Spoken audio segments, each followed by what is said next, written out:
Assalamualaikum warahmatullahi wabarakatuh. Rekan trader Indonesia dimanapun berada. Kembali lagi bersama saya Maurice di acara analis harian kita pada hari ini, hari Rabu. Ya, kalau nggak salah hari Rabu ya, saya sendiri pun juga saya lupa. Wah, sorry, hari Kamis rekan trader.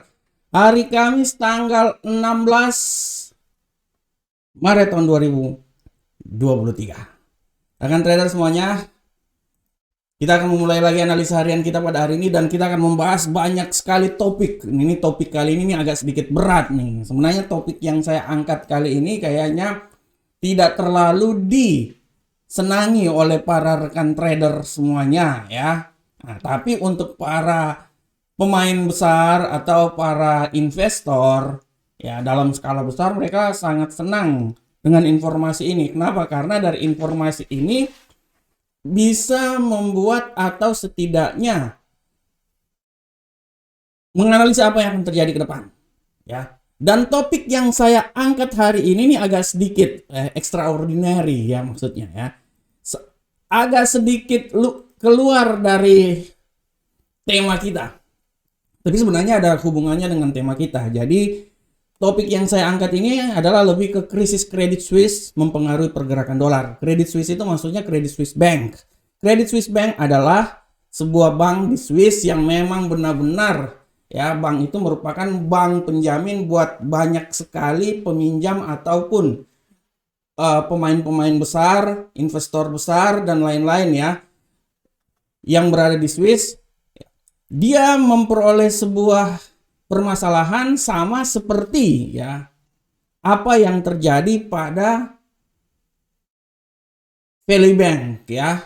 Nah, Silicon Valley Bank. Kalau kita tahu minggu kemarin rekan trader, Silicon Valley Bank mengalami kejatuhan yang sangat luar biasa sehingga membuat krisis yang benar-benar terjadi di Amerika. Nah, ini yang jadi permasalahan gini, setelah krisis dari Silicon Valley muncullah krisis dari Credit Suisse Bank. Nah, ini dia. Setelah Amerika kena, ini sekarang bagian Eropa kena.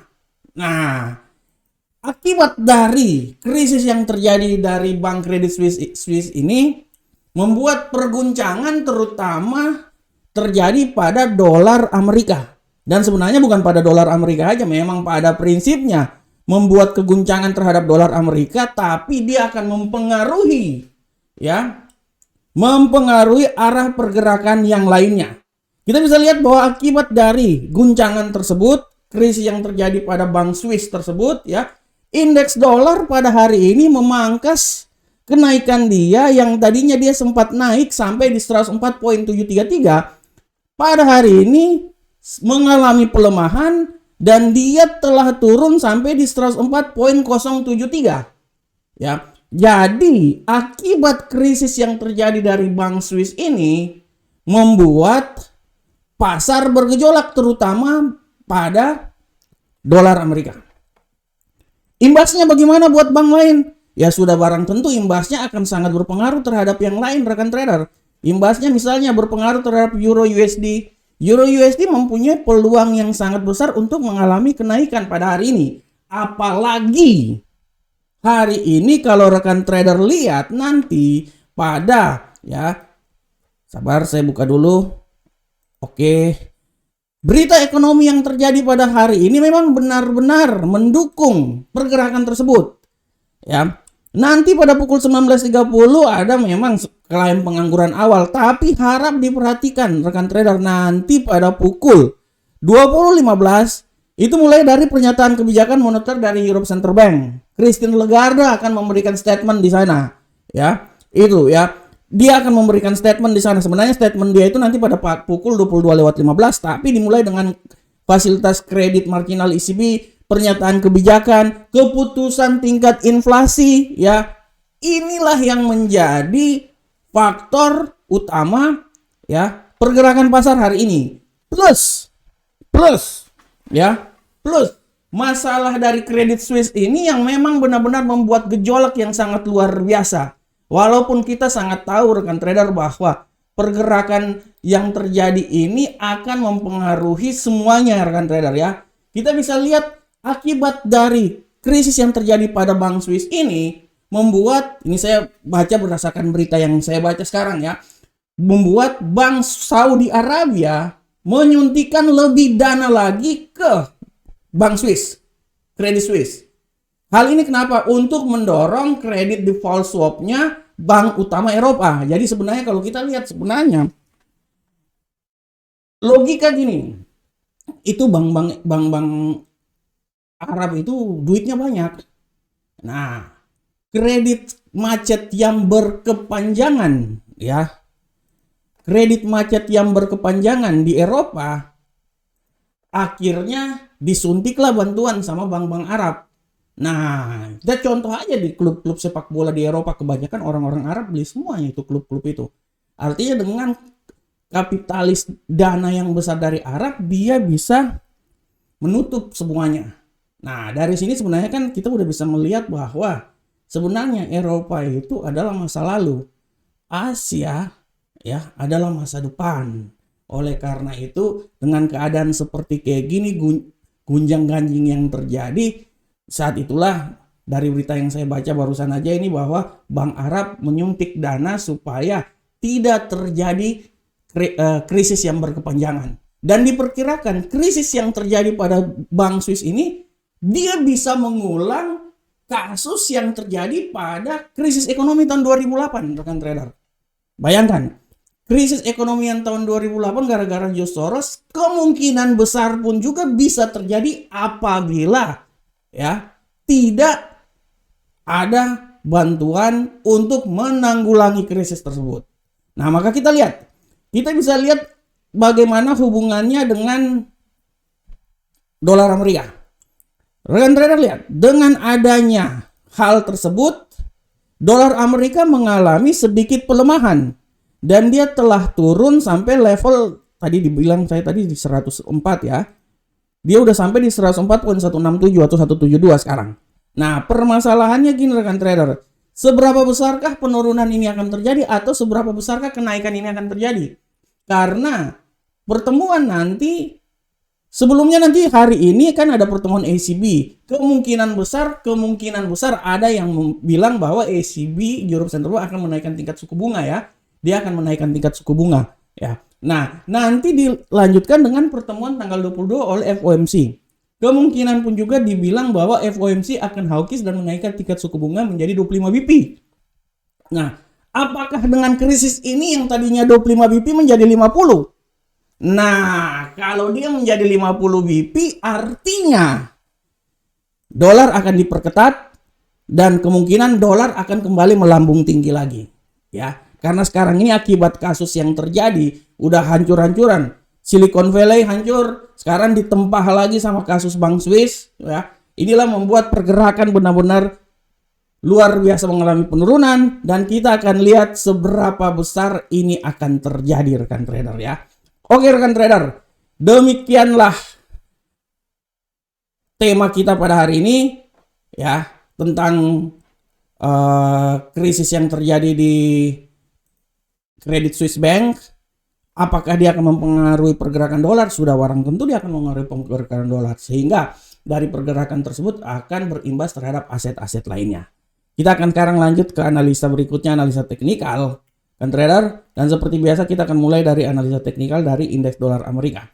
Untuk indeks dolar Amerika, rekan trader bisa lihat di sini dengan jelas bahwa pergerakan dari indeks dolar Amerika hari ini memiliki kecenderungan bearish. Ya, setelah kemarin kenaikan yang sangat luar biasa, hari ini dia agak sedikit mengalami bearish ya. Kemarin itu dari posisi paling terendah ya sempat menyentuh 103, dia bisa naik sampai 104, sekarang dia turun di 104.100 lebih ya. Ini kita bisa lihat lagi pergerakan hari ini dan kalau kita lihat tendensi bearish yang terjadi ini menurut analisa saya masih saja bisa terjadi ya. Ini kebalik. Sabar rekan trader. Oke, menurut analisa saya tendensi bearish ini masih bisa saja terjadi dan tidak tertutup kemungkinan dia ini akan turun sampai kembali lagi pembalikan arah sampai di level paling terendah di seputaran 103.889 ya. Dia bisa. Nah, tapi tetap juga rekan trader saya juga bisa bilang bahwa tidak cuma sampai di 103.889. Bisa saja ini dolar Amerika ini dia akan turun sampai di level paling terendah di 103.534 karena hari ini akan ada news ya. Nah, ini yang harap diperhatikan oleh rekan trader dan harap diperhatikan juga bahwa apabila nanti ada kenaikan ya kenaikan dia paling maksimal menurut saya di 104.579. Oleh karena itu rekan trader, saya mau memberikan sebuah masukan bahwa kalau menurut analisa saya dia akan mencoba bergerak di seputaran sini. Ya ini, waduh ini hijaunya hijau sekali nih. Ya saya ganti dulu warnanya. Nah menurut saya dia akan bergerak di sekitar situ, tapi hati-hati bahwa penurunan bisa saja terjadi sampai level yang paling terendah di seputaran 103.534. Oke rekan trader semuanya, sekarang kita tinggalkan euro indeks dolar Amerika, kita masuk ke euro Uncle Sam dolar. Bagaimanakah pergerakan euro Uncle Sam dolar rekan trader semuanya? Pergerakan euro Uncle Sam dolar bisa dilihat dengan jelas ini rekan trader bahwa pergerakan euro Uncle Sam dolar pada hari ini memiliki kecenderungan yang sangat kuat bullish. Dia sudah melewati rentang harian yang telah saya berikan di seputaran 1.06102. Kita akan lihat bagaimanakah pola pergerakan dia ke depan. Menurut analisa saya, dia ini masih bisa naik rekan trader, minimal kenaikan dia ini sampai di level yang paling tertinggi menurut saya di sekitaran 1.06340. Segala sesuatu bisa saja terjadi, apalagi hari ini akan ada news. Setelah news pengangguran, habis itu dilanjutkan dengan statement-statement yang dilakukan oleh Gubernur Sentral Bank Eropa. Oleh karena itu saya bisa bilang bahwa kemungkinan dia itu bisa naik sampai di 1.06340 atau tidak tertutup kemungkinan dia akan naik sampai level paling tertinggi di seputaran 1.06725. Bisa. Segala sesuatu bisa dan saya yakin ia bisa karena ditopang oleh ya hawkish yang akan terjadi dan akan diumumkan oleh Christine Lagarde nanti pada pukul 19.25 kalau tidak salah, atau 15 tadi barusan ya. Oleh karena itu saya berestimasi bahwa hari ini pergerakan dari euro Uncle Sam dolar dia akan bergerak di seputaran 1.05731 sampai 1.06340. Tapi rekan trader harus hati-hati juga dan antisipasi bahwa tidak tertutup kemungkinan news yang dikeluarkan membuat euro Uncle Sam dolar naik sampai di posisi tertinggi 1.06725. Oleh karena itu tetap hati-hati dan tetap analisa terus arah pergerakannya. Oke rekan trader semuanya, sekarang kita coba masuk di pound sterling Uncle Sam dolar. Bagaimanakah pergerakan dari pound sterling Uncle Sam dolar rekan trader semuanya? Untuk pergerakan pound sterling kita bisa lihat dengan jelas hari ini bahwa pound sterling memiliki kecenderungan bullish. Dan kita lihat bahwa bullish ini masih bisa saja terjadi. Kalau kita lihat secara teknikal pun juga bullish masih bisa terjadi. Menurut analisa saya bullish ini akan mencoba sampai di level paling tertinggi 1.21094. Tapi saya lebih optimis kalau bullish ini akan naik sampai di posisi di sini rekan trader. Nah, ya.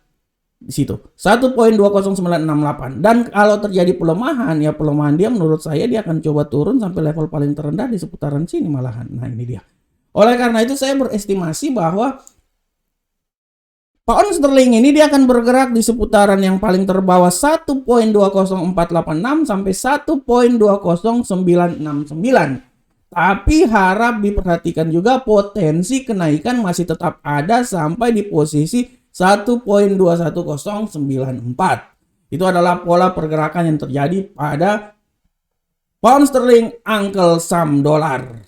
Sekarang kita berpindah ke gold. Bagaimanakah pergerakan gold pada hari ini? Pergerakan gold pada hari ini kita bisa lihat bahwa gold hari ini memiliki kecenderungan yang benar-benar wait and see. Kemarin kenaikan dia sempat menyentuh 1937.23 walaupun ditutup di posisi 1900 taruhlah 1917 atau 16 ya. Hari ini Bitcoin lagi gold sempat naik ke 1924 ya. Tapi kecenderungan penurunan bisa saja terjadi. Tapi jangan lupa rekan trader, secara teknikal dia ini udah berada di level 70. Tapi menurut analisa saya dia ini masih bisa naik rekan trader. Dia masih bisa naik. Oleh karena itu saya beranalisa bahwa apabila terjadi kenaikan artinya dia akan naik sampai di level paling tertingginya menurut saya itu di seputaran sini ya rekan trader ya. Di seputaran sini. Oke lah di seputaran sini. 1930. Menurut saya dia bisa akan mencoba 1930 dan tidak tertutup kemungkinan Dia bisa naik di level yang paling tertinggi di 1948. Bisa rekan trader. Tapi rekan trader harap diperhatikan ya. Iya.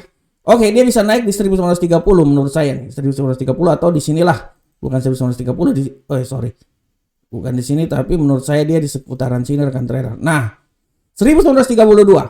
Ya, itu menurut analisa saya. Nah, itu menurut analisa saya dia akan mencoba naik sampai 1932, tapi tidak tertutup kemungkinan dia naik lebih tinggi lagi rekan trader. Oleh karena itu saya bisa menganalisa bahwa pergerakan yang terjadi pada gold pada hari ini menurut analisa saya, walaupun tendensi penurunan masih tetap ada, dan saya bisa bilang dia akan mencoba turun sampai level paling terendah di seputaran sini ya, 1896, dan kalau masih rendah lagi ya dia akan mencoba sampai di level paling terendah di seputaran 1887. Tapi saya berestimasi bahwa gold ini dia bisa turun, dia bisa naik sampai di posisi 1933 ya. 1933 adalah posisi yang bisa dicapai oleh gold saat ini ya, masih bisa lah ya. Ya, kalau 1933 atau 1937 masih bisa dicapai oleh gold pada saat ini. Oleh karena itu kalau terjadi pelemahan menurut saya ya dia akan mencoba melemah sampai di level terendah di 1910 dulu. Intinya di atas 1900, dan kita akan lihat seberapa besar kenaikan atau penurunan yang akan terjadi. Kalau saya lihatnya sih dia sekitaran sini rekan trader, 1910 sampai 1933. Tapi ada peluang dia akan mencoba mengalami penurunan sampai level paling terendah itu di seputaran sini ya, 1896. Masih ada. Ya, tapi oleh karena itu mari kita tetap analisa terus dan kita pantau terus, dan kita akan bahas lagi gold ini di Kupas Tuntas Gold 3 jam dari sekarang ya. Dan saya akan mengeluarkan video membahas lagi pasar gold menjelang masuk di pasar Amerika. Oke rekan trader, inilah adalah gold. Sekarang kita coba masuk di USD Yen Jepang. Bagaimanakah pergerakan dari USD Yen Jepang rekan trader semuanya? Untuk USD Yen Jepang sudah sangat jelas, ini kita bisa lihat bahwa USD Yen Jepang pola pergerakannya pada hari ini memiliki kecenderungan lebih banyak ke bearish. Posisi bearish yang terjadi benar-benar memberikan kekuatan yang sangat luar biasa, dan menurut analisa saya rekan trader, bearish ini memang dia akan mencoba turun sampai level paling terendah di seputaran 131 ya. Inilah taruhlah 131 di sini. Tapi kalau saya lihat peluang kenaikan ini masih ada rekan trader. Peluang kenaikan masih ada, dan saya bisa bilang bahwa dia ini bisa naik, minimal dia akan mencoba sampai dulu di level sini 133. Dan paling maksimal itu di sekitaran 133.740. Oleh karena itu, mari kita mengambil sebuah langkah. Saya bisa ambil sebuah analisa, dia akan mencoba dari level sini ya, 131.896 sampai 133.360. Itu adalah level yang akan dicoba. Tapi hati-hati juga kalau terjadi kenaikan, bisa aja dia naik sampai di 133. Saya gambar dulu rekan trader, sabar. Saya gambar dulu. Oke. Rekan trader semuanya, demikianlah analisa yang telah saya bawakan ya pada hari ini. Saya berharap semoga apa yang saya berikan ini bermanfaat untuk kita semuanya. Akhir kata saya mengucapkan assalamualaikum warahmatullahi wabarakatuh. Sampai ketemu kita di pertemuan berikutnya. Salam profit Indonesia.